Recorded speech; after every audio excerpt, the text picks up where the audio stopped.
Welcome back to episode 43 of Blurred Summits. Today we're going to be talking about cognitive biases. We're going to dive in depth of 8 different cognitive biases that affect learning. So, Immad, what is cognitive bias? So a cognitive bias, like the definition, I'll just read it out for us, just so that like we're on the same page. Cognitive bias is a strong preconceived notion of someone or something based on information we have, perceive to have, or lack.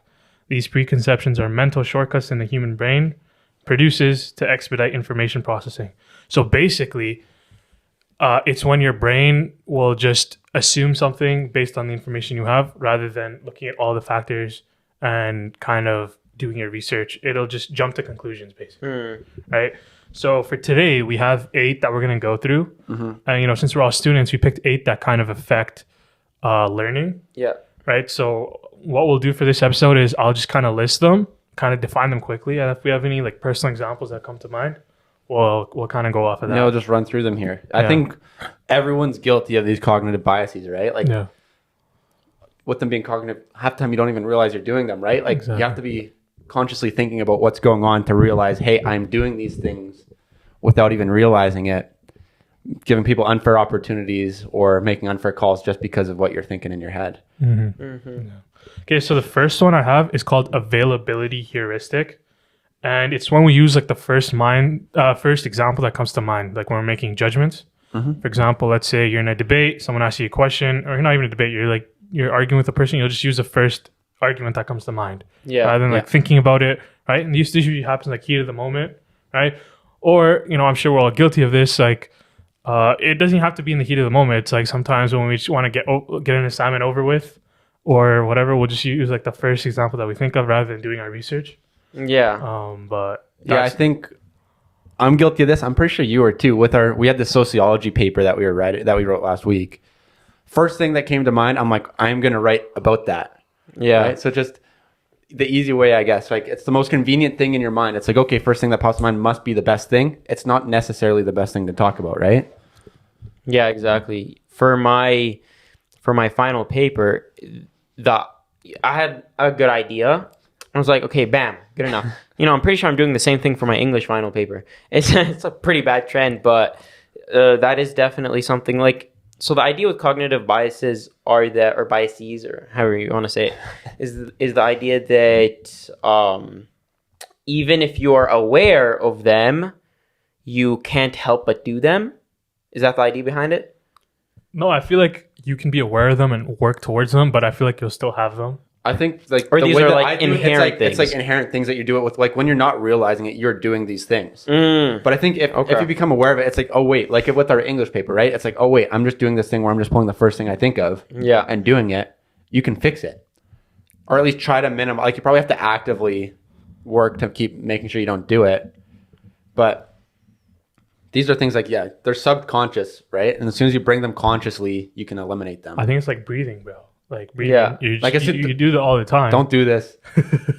Exactly. Right? And blinking's the worst one. Right. And now think about how much I'm blinking. But the next one we have is called the Dunning-Kruger effect, and this is basically the less you know about a subject, the more confident you are. So this is basically when somebody, a topic comes up that you're not that confident in.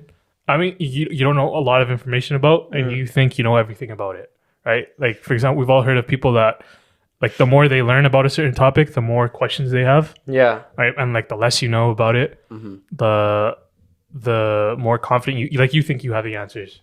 Yeah, like, if you look at a person with a PhD on a topic, they'll probably say, yeah, it's complicated, or, yeah, there are a bunch of different things that affect it. But if you go to some grade 9 kid who just got introduced to the idea, they think that they know everything about it. Oh, it's extremely simple. This is like it, right? Well, like how the graph works, right? Like there's a graph for it. It starts with this big jump from like new, and then it's this downward sloping. It's like an upside down inverse curve, or exponential curve, I think. But like as you slowly start to learn more, you get less and less confident. But then as soon as you start to become like an actual expert, then your confidence regains, right? Like a perfect example for that is chess.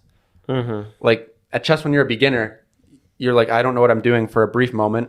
And then you pick up and then you're like, I know everything. I'm perfect. I've had that thing where I'm like, I think I'm figuring this out. I know what I'm doing. Yeah. It's coming together. And then as I got better, I'm like, I have no clue what's going on. Even though I have gotten better, I'm less confident when I've gotten better than when I... Yeah, a lot of people see this in coding. Like when people take their first like coding class, in the first 2 weeks, they're learning the thing. They're like, I'm the king.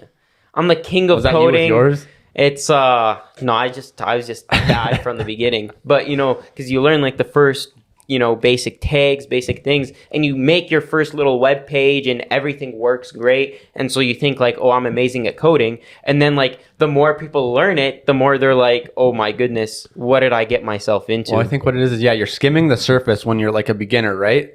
It's like you're looking at the top of the water. Mm-hmm. And then as you get more and more experience, you're seeing more and more of the ocean. Yeah. Like, oh, there's a lot behind here. There's these big sharks. There's all this other stuff. Exactly. And then you just have to relearn all that other stuff, right? And then you become more confident. Absolutely. I think it's a super interesting effect, though, right? Like, it seems super strange that it actually exists. That a lack of knowledge results in extremely high confidence. Yeah. Maybe. It kind of seems a little bit... It does definitely make sense because, like... I think it's like ignorance, isn't it? More so than anything? It was like Einstein's relativity. He says, imagine that your intelligence that all the intelligence in the world fits into a box. Like imagine like a cardboard box. Yeah. All the intelligence in the world fits into that box. And you're a little circle in that box. And the knowledge is the center and the circumference is what you know that you don't know. Yeah. It's what you know that you don't know, right? So it's the questions that you have. When you have little knowledge, you have little questions. Yeah. But as your knowledge grows, as your circle grows bigger in that box, so does the perimeter of the circle. Now, all of a sudden, your circle's massive. Look, you're just getting more and more questions. Even though you're getting smarter, you're getting more questions about it, That makes a lot of sense, actually, Yeah. Okay, so moving on to the next one that we have, it's called automation bias. And this is something I really think about, but it's basically things that are automated. We rely heavily on those systems. Like, for example, let's say you're typing a text message and your phone autocorrects something. We'll assume that the phone's right because the phone has been coded to do so. Right, so when we put something into Grammarly, we kind of just put it into Grammarly and then just move on, right? We might like touch it up here and there if it like really matters, but if it's just something you're just writing, you kind of just put it in there. It's like, oh, good enough. Yeah, gotta move on. Coders are terrible with this kind of bias as well because what they try to do is you try to do things in bulk. Right. So from a long time ago, people would manually adjust everything, but now coders are like, oh, I can just make copy paste. I can just make a script for it. So you just type a script, and now you can take 3,000 pieces of data, just change them all automatically, right? And they're like, wait, a computer is doing it. There won't be any faults, right? But a lot of problems arise. Well, think about who made the computers. We did. Yeah. We're not perfect, right?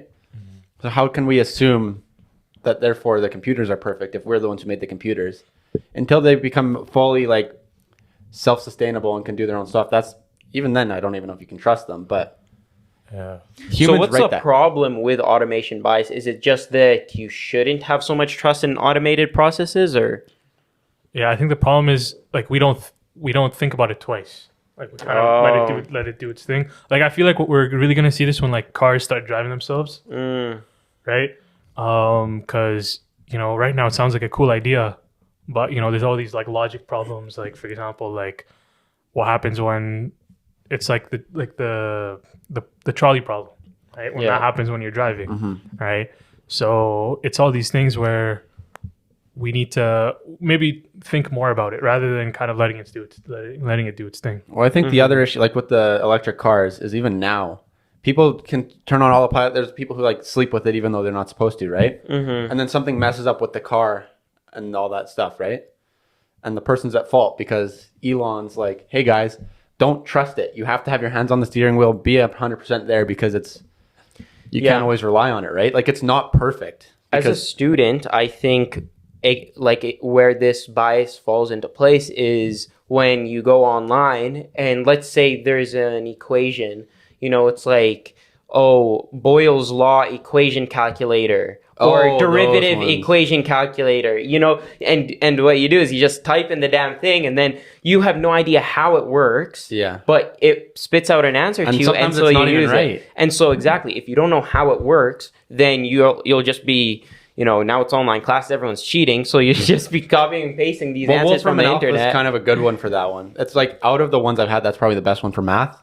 Yeah. But like other things like with econ and stuff for me, I just try to find the equation and I do it myself. Statistics, for example, like going into university and all that stuff. That's like you need to, because sometimes some of them's wrong though, because you actually have to know. You almost have to know more about it. Yeah. To use these formula, like to use these web things, than actually using the equations. Because you could interpret, like, just because it spits a number out at you doesn't mean that it's correct or that it should be used. Like it could be for the wrong thing, right? It could be for like a type 1 instead of a type 2 or vice versa. And you realize you had to do 1 minus that thing to get your value. Mm-hmm. And then you'll blame it on the equation and not your lack of knowledge. Yeah. I think, when it comes down to it, it's like a lack of human trust that you then just give up the computer and say the computer knows exactly what's going on. So that is 100% the correct answer. Yeah. So you just got to trust yourself. Yeah. Okay, the next one we have, it's called confirmation bias. And it's basically we're selective with our memory, and we only remember the things that like confirm our beliefs. Mm-hmm. Like let's say I attend a debate and I heavily agree with one speaker over the other. After the debate, you can ask me what the debate was about. I'll just spit out the answers, or like I'll spit out the speaker's points that I heavily agree with. Yeah, you'll be like, oh, that guy won, definitely. Yeah, that guy definitely. Well, the other thing is when people read the news, they read the news that agrees with their content. Like in the US, it's a bigger deal than Canada. But they read what follows their beliefs. Like, what are the big ones? CNN and Fox? Are they opposite sides? Yeah, they're opposite sides. Yeah, like they read the one that agrees with their information because they think the other side's BS. Exactly. Like, no, that the other side's wrong. Because they just like to hear that they're right. They feel it's comforting to know that what you believe is good, is right, is moral. And the issue with that is like social media as well only gives you things that they know you're going to like. Instagram is never going to give you, Facebook's never going to give you posts that you're going to hate them. Yeah. And it's going to make you leave the app. No, they're just going to keep reaffirming your thing. So a lot of these social media apps are built on confirmation biases, right? And they try to just reaffirm your beliefs. The problem with that is that all of a sudden, if you had a moderate, belief about something, if you keep seeing that apparently everyone in the world agrees with me because all the stuff I'm seeing confirms what I thought, then you're going to become so much more radical in that belief. That's where you get movements like the anti-vax movement becoming so popular. If you look at the anti-vax movement, a lot of it is, I think I read this article which was looking at the sources for anti-vax material, and it was coming from something like 12 sources, where like it was just 12 sources, and those 12 sources are the originating point for all the information regarding the anti-vax movement, globally, right? Wow. So it's like absurd. But the issue is that like these people that might have been hesitant about vaccines, now their social media, all of a sudden they're seeing anti-vax, anti-vax, anti-vax. So it pushes them to the extreme. I swear if I get anti-vax ads on my phone because we're talking about this now, I'm not going to be very happy. Yeah, so confirmation bias is definitely one to be careful of. It's a snowball effect when it really comes down to it, right? Exactly. Like, once you, like at the start, it's like, okay, it's kind of slow moving towards the extremes. But as you get going, you just get full on extremes, right? Like in a lot of these things, like anti-vax. And not everyone's always like, everything's bad for you, right? Like any vaccine is terrible. They probably start off with one thing, say, hey, my parents got sick from getting this vaccine, so I'm like, don't believe it. But they get all this stuff on the news or in their social media about it, and then they're gone. Puts everyone on the polls, I guess, is what the big thing is with this bias. Also, like WhatsApp group chats, like like if you're in a like-minded group chat, especially I feel like with parents as well. Like I feel like it's a bigger deal. Yeah. Like you've got like immigrant moms like on the same group chat, and they'll just forward information that they all agree with. Right? Yeah, you're never gonna forward information that goes against your belief systems. Exactly. Like everyone likes to be agreed with. No one likes to start arguments. So it's like, just be careful with that when you're like talking to people, right? Except for us. Actually, that is kind of true. We purposely start arguments with each other just because. Yeah, it's funny. But the next one is very similar to this, but it's more of, it's called the belief bias. So it's more about judgment. So we judge an idea not by how plausible it sounds, but how much it agrees with our beliefs, right? So, wait a minute. It's not the same. Wait. No. Wait, by not how plausible it is. Yeah. but by how plausible it sounds. Yeah, to like the person. Oh, okay. Like they don't actually look at the facts. It's a belief-oriented view. Okay. Like confirmation is memory, things that you'll remember, right? But this is like you're presented with an argument, right? And you'll only agree with the stuff that seems true. Yeah, seems true to you, even if it's not. Like if there's a piece of information that seems like a paradox, you'll just say, "Oh, that's false," even if it's true, just because it seems like it to you. It seems like it to you. Interesting. Well, we've had a couple clips on TikTok and stuff go big because of this bias. Yeah. There's that one clip about protein. Well, it was that one, and even like the Canada Health Food Guide one too. That is true. Yeah, that one was an interesting one. No, but because people didn't believe, because they were growing up with the food pyramid and all that stuff. There's like no way this new circle food guide thing is actually it's actually good. But. Yeah, like we had that one clip on TikTok which did very well, and it was talking about how much protein a person should consume in a single day or at a single time even, and we weren't just making it up. No, like there's graph data. It's very well researched. This isn't an area that's really debated in academia. And, it's like very simple nutrition.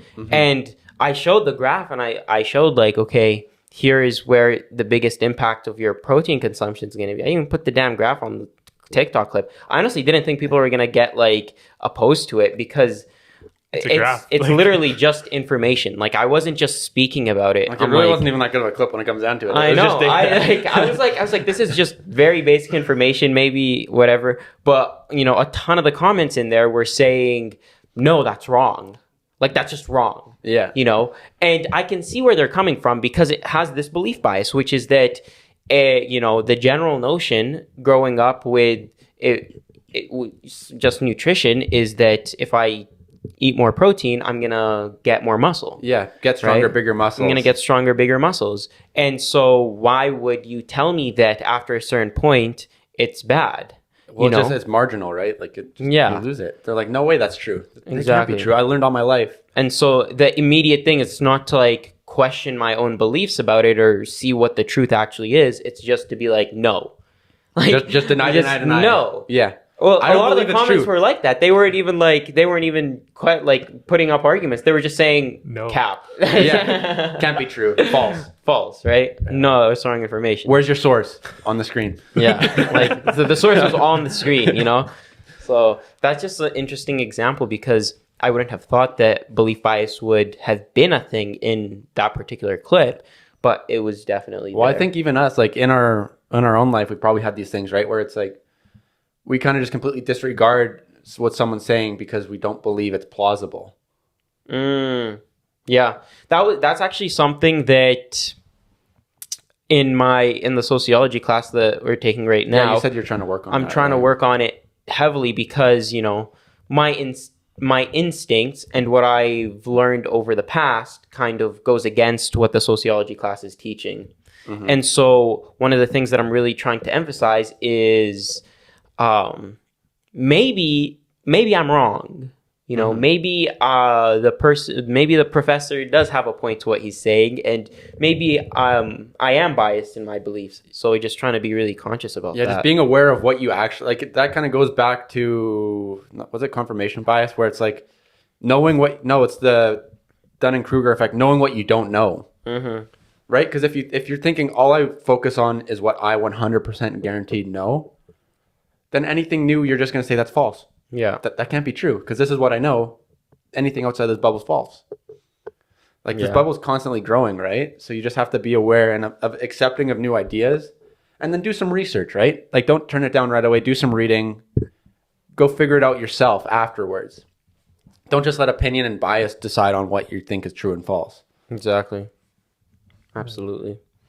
So the next one we have is authority bias. And it's basically if there's a public figure that we look up to, we tend to trust their opinions a lot more than if there's someone, just a random person on like TikTok or whatever. Big right? Donnie, baby. Donnie Trump. I swear to you, this is literally, maybe I'm being biased right now, but this is, I think, fundamentally one of the reasons why it's difficult for us as a platform to grow, right? Because we don't have the authority bias on our side. Sometimes I see clips of just a public figure or a person who is more known, and they'll just say some real garbage information, and I'm like, how do you have 500,000 followers? I have like the perfect. Are you kidding me right now? I'm like, we're giving you guys graphs. I'm reading scientific articles for this damn podcast, and some guy's just spitting a bunch of garbage. Well, it's like, I think it was Ludwig on one of his streams. He was talking about this, right? Yeah. He's like, if there's two people that have the exact same information, exact same thing, but one has 5,000 followers, the other has 50, everyone's going to prefer the one that has the 5,000 followers over the one that has 50. Is going to prefer? Yeah, would watch the one with the 5,000 viewers over the one with the 50. If they saw both side by side, they'd watch the one with more people. Because of this authority bias, because they're bigger. Oh, 15. Oh, I thought you were saying 50,000. I'm sorry. Okay. I'm so sorry. That's still. Well, no, because then he would have thought it would be backwards. I thought they were watching the person with the smaller view. No, they watch the one with the bigger one, right? So that's why it's so hard to be these like small and up and coming, because to grow, you have to be bigger and better than the ones that are already in the system. Yeah. So then people that are watching them will come watch you. Yeah. Right? Like it's this weird paradox where it's not always about the content. It's about the size of the creator. Yeah. Yeah, there's that saying, it's like people are watching Ludwig sleep for 3 weeks straight. Yeah. And with like 30, 40, 50K people and just subbing and giving him all this money. Why? Because he's big. There's the old proverb that says like, he who has everything, more shall be given, and to he who has nothing, everything shall be taken. So it's like that idea that, these public figures, people of authority, they'll just keep winning. They'll get bigger because people are just, it's like more, like you'll just keep getting more. They've got a magnet basically put on them. If you don't have anything, you are really working against the tide, even if you have the better information. Damn it. Yeah. No, but I think we also see this in like marketing too. Oh yeah. Right? Like when like paid product placements and everything. And like for example, like for students, they'll buy certain things because they'll see certain creators using them. Yeah. Right? Yep. Or like you'll see like a productivity video or like your desk setup videos, right? You'll be like, oh, that looks cool. That person says it's a good product. I need to get that. And then you end up regretting it. Like you're like, you don't even question it. Like half times the products that are being sponsored on videos aren't even that good of products. Yeah. There are better products out there that aren't, being sponsored, but everyone's buying the sponsored stuff. Yeah. Well, that's why it's so tough to grow, right? Absolutely. It's because people trust what's proven and don't want to really take the risk. And it's a risk, I guess, to go try something new. Try something that's unseen. Go against the path. Go against the grain. Go find what's something that's fancy, the new trend, the new thing that's going on, and just following that, right? Because it's easy. Like people, like probably like Kyle told me to watch Ludwig. Like I said, he watched Ludwig. I watch him. I'm like, yeah, pretty good. Now that's what I watch on Twitch. Like word of mouth is kind of a big thing, though, right? It's like, oh, my friends like this thing, so therefore I like this thing. I think that leads into the next one as well. The next bias. So the next one's called outgroup homogeneity bias. And this basically means is homogeneity, baby. Dang. Basically, basically, what that means is you think. Okay, basically, what that means is like when you're in a group, you think that your group is very diverse, but all other groups are the same. Like for example, let's say someone's not a gamer, they'll say all gamers are the same, right? Or someone is, it can be like... Or as Juice WRLD said, all girls are the same. Oh, yeah.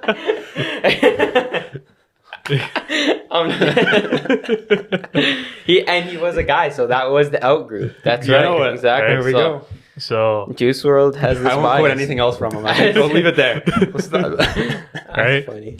But basically, you perceive people that are different from you to all be the same, and the groups that you belong to, like let's say you are, like you're in a certain club at university, and you'll be like, hey, look, our club's like super diverse. We're like, oh, this club is just for people who do this. Right? Is that within cultures as well? Like, Middle Easterns will be like all Lebanese people are the same. Yeah. Like all Palestinians are the same, like. I feel would be even the same within like small friend groups, right? Small, even like friend groups of even like 5-10 people. They'll think we're so different from everyone else, yet they look at these other groups and like, oh, they're just everyone's the same. All these other friend groups are all doing the same thing. What's so special? Yeah. Or even these, each small group. Yeah. Interesting. Yeah. I feel like also like if a certain person from a certain group messes up, then the blame gets spread on the whole group, right?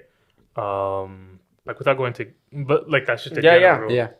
Generalizations happen like that all the time. Or like, for example, if we want to get really controversial, is like. Do we want to get really controversial? No, for example, with issues of race in America, they say like, for example, all African Americans are the same, right? Mm-hmm. People say that, and they're not the same. That's right. It's like saying like all white people are the same. The white people are like, no, obviously we're not all the same, right? So that's interesting that bias occurs, and we're seeing it a lot, especially in 2020. Yeah, I think it's happening more and more. Because as the world gets big, like our worldview, like we could see people from England, Australia, Middle East, Asia, everywhere, right? Mm-hmm. So then from being so far away, it's like, oh, they're all super similar, right? Yeah. Without realizing all the little nuances between each people or each person. It happens with age too. Like, for example, young people will be like, oh, all boomers are the same. Or no, it's the old people love saying that about the young people, right? Like, they think all the young people, all these kids, they're all on social media. Yeah. Mm-hmm. They're all doing these TikToks. And then they're all just wasting their life not actually caring about what their passions are. Yeah. Absolutely. Which is totally false. But finally, the last one that we have for today, it's called tachypsychia bias. And it's basically our perception of time changes based on what we're going through. Like this especially happens with like trauma. But to make it more relatable, like us as students, like at the start of the semester, like everything feels like a blur because everything's new, right? But you get through it, and exam times just feels like time's going so slow. It's like right? So based on what's happening, even though time is moving the same for everyone, right? Like time for me is the same as someone like halfway across the globe. It's the theory of relativity. Exactly. So is it that if people are experiencing sort of traumatic events or stressful events, that time goes slower, or does it go faster? Oh, I would think that it goes slower, right? Like in time with trauma, slower, right? Oh yeah, so trauma it's definitely slower, but with stress, I feel like it's also slower. Mm-hmm. Well, like the negatives, it slows it down. The positives, it speeds it up. Yeah. But this is where I think we've talked about this a bunch, Abdul, where it's like you can get rid of this bias. This is one that I think you can get rid of, right? Interesting. Well, we've talked about it, right? In the bad times, you just have to switch your perspective. Yeah. Where in the bad time, like you think, hey, in the good times, time is just flying by, right? It's like, damn, that's too bad. But think about it. So are the bad times. The bad times are moving just as fast. Mm-hmm. So it's like, if it's like, oh no, I'm enjoying this time, but it's just going to go here and gone. But so is the bad ones. So if you're in a bad time, be like, it's going to be like, it'll be gone any moment now, right? Yeah. Like you just have to change up how you feel and perceive time. Like it's kind of like a mental switch and kind of trick your mind into thinking things are different. Like you could even do it the other way. Be like, the good times are slowing down. They're no different from the bad times. They're going to be here for a long time. Yeah. When I'm on a high, the high will stick around. It's like the people that, they go on vacation for a week and they're like, oh, we're going to be gone in a week. Like, we're only here for a week. Yeah. It's like, buddy, be like, bro, a week days. is so long. Yeah, you have 7 days to make the most of it. It's like, oh man, we just, like the entire day just passed us by. Yeah. Oh, we only have 3 more days left in the vacation. Yeah, no kidding the thing's going to pass you by. If you think things are going to pass you. Like, think about, like, when you have the negative, it's like, oh, this is such a long week of school. Mm-hmm. It's only Tuesday. Like, even this one's probably, it's only Thursday. There's still Thursday and Friday left. Yeah. Like you think those 2 days is such a long time when you're stuck doing school, but on vacation that's like a snap of your finger and it's done. So it's just switching the way you think. You could even do it where when you're in a bad time thing, it's going to zoom by like a good time, and when you're in a good time, make it feel like a bad time, or not make it feel, make the length of time feel like it's like it's a bad. Funny. Like make it slow down the good times and speed up the bad times. And we understand. Do you want me to say it another 7 times? I can. That's the quote of the day. Make the good times feel like the bad times.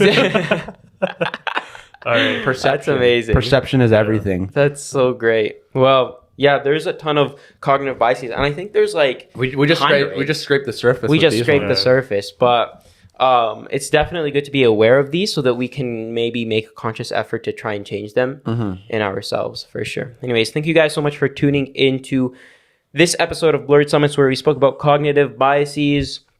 If you'd like to catch the full video podcast, you can watch it on YouTube. The full audio podcast is out on all platforms. Also, be sure to follow us on Instagram and TikTok where we post daily clips. And we are also live on Twitch every single week where you guys can ask us questions, put comments in the chat so we can interact with you guys live. Thank you.